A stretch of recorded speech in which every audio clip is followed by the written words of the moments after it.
10 വർഷക്കാലമായി ഇല്ലാതിരുന്ന power cut തിരികെ കൊണ്ടുവന്ന UDF സർക്കാരിന്റെ ജനദ്രോഹ നടപടിക്കെതിരെ ഡിവൈഎഫ്ഐ കാലടി മേഖലാ കമ്മിറ്റിയുടെ നേതൃത്വത്തിൽ കണ്ടനകം KCB ഓഫീസിലേക്ക് പ്രതിഷേധ മാർച്ച് സംഘടിപ്പിച്ചു.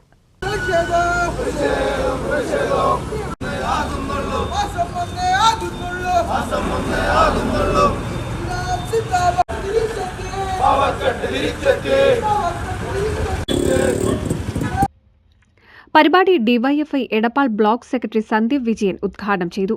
മേഖലാ പ്രസിഡന്റ് ഷിബിൻദാസ് കാലടി അധ്യക്ഷനായ യോഗത്തിൽ സെക്രട്ടറി ഷാഹുൽ നരിപ്പറമ്പ് സ്വാഗതവും ട്രഷറർ വിനീത് കണ്ടനകം നന്ദിയും പറഞ്ഞു. 10 വർഷക്കാലമായി ഇല്ലാതിരുന്ന പവർ കട്ട് തിരികെ കൊണ്ടുവന്ന UDF സർക്കാരിന്റെ ജനദ്രോഹ നടപടികൾക്കെതിരെയാണ് ഡിവൈഎഫ്ഐ കാലടി മേഖലാ കമ്മിറ്റിയുടെ നേതൃത്വത്തിൽ കണ്ടനകം KCB ഓഫീസിലേക്ക് പ്രതിഷേധ മാർച്ച് നടത്തിയത്. എടപ്പാൾ ബ്ലോക്ക് പ്രസിഡന്റ് ബിജു കുണ്ടയാർ, സബീഷ് കണ്ടനകം എന്നിവർ സംസാരിച്ചു. ശരത്, രജനീഷ്, റിയാസ്, പ്രണവ്, ജിതേഷ് എന്നിവർ മാർച്ചിന് നേതൃത്വം നൽകി. NCV news Edappal.